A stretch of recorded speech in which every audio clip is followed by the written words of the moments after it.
महिला नागा साधुओं से जुड़ी वो बातें आज हम आपको बताने जा रहे हैं, जिसके बारे में जानकर आपका दिमाग हिल जाएगा।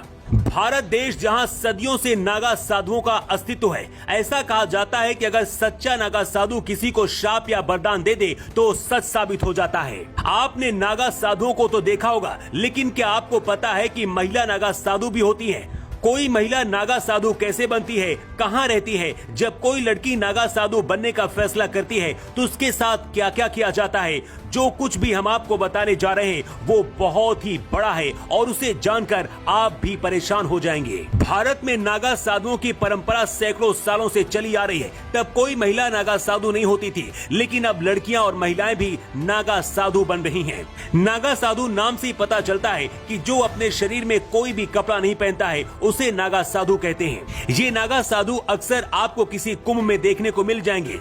इसके बाद ये साधु जंगल, पहाड़ या फिर किसी गुफा में तपस्या में लीन हो जाते हैं। अगर कोई लड़की या फिर महिला नागा साधु बनने का फैसला लेती है तो उसे बहुत ही कठिन परीक्षाओं से होकर गुजरना पड़ता है। किसी लड़की को नागा बनने से पहले सबसे पहली शर्त होती है कि नागा बनने से पहले उसे करीब 12 साल तक ब्रह्मचर्य का पालन करना होता है। अगर कोई लड़की ऐसा करने में सफल हो जाती है तो उसके बाद उसे गुरु उसे आगे नागा बनाने के लिए अनुमति देते हैं। लेकिन अगली परीक्षा इससे भी बहुत ज्यादा बड़ी होती है। जो महिला नागा साधु बनने का फैसला लेती है उसे अपना सिर मुड़वाना होता है। सांसारिक जीवन में जो कपड़े इंसान पहनते हैं उनका त्याग करना होता है। करीब 10 सालों तक गुरु के साथ कठिन तपस्या करनी होती है। इसके बाद अपना श्राद्ध करना होता है। ऐसा इसलिए क्योंकि नागा साधु बनने के बाद नए जीवन की शुरुआत होती है। ये नागा साधु कपड़े पहनने की जगह अपने शरीर में सिर्फ चिता की भस्म लगाते हैं। सर्दी, गर्मी, बारिश या फिर कोई भी मौसम हो, सुबह उठकर घोर जप करना होता है।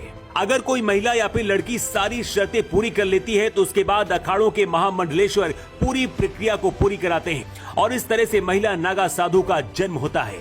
महिला नागा साधु जब अखाड़े में रहती हैं तो बिना कपड़े के रहती हैं, लेकिन जब कभी बाहर निकलती हैं तो गुलाबी रंग के वस्त्र, वो भी सिले हुए नहीं होते हैं, उन्हें उपयोग में लेती हैं।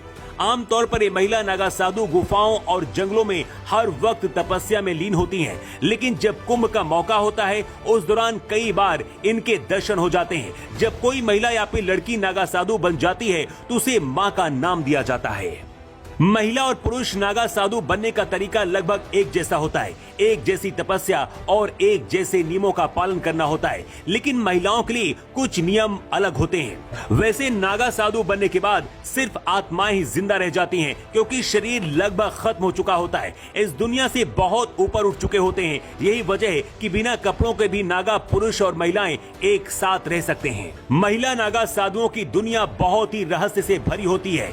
कुछ आंकड़ों के मुताबिक सबसे ज्यादा नेपाल की लड़कियां और महिलाएं नागा साधु बनती हैं। अभी तक सिर्फ एक ऐसी महिला नागा साधु रही है जिन्हें खुले में भी बिना कपड़ों के रहने की इजाजत मिलती थी। उनका नाम है ब्रह्मगिरी। इसके बाद महिला नागाओं को सार्वजनिक स्थान पर जाने के लिए एक गांठ वाले वस्त्र पहनना पड़ता है। किसी भी उम्र की लड़की या महिला जब वो नागा साधु बन जाती है तो उसे बाकी साधु भी माँ कहकर बुलाते हैं। कहते हैं नागा साधुओं में परमात्मा की शक्ति आ जाती है। अगर कोई सच्चा नागा साधु आपको श्राप या फिर वरदान दे दे तो 100% सच होकर रहता है। इनकी जिंदगी के बारे में जानकर बहुत अजीब लगता है, लेकिन शायद यही वो लोग हैं जिनकी वजह से दुनिया चल रही है। अगर आप भी नागा साधुओं का सम्मान करते हैं तो कमेंट बॉक्स पर ओम नमः शिवाय जरूर लिखें।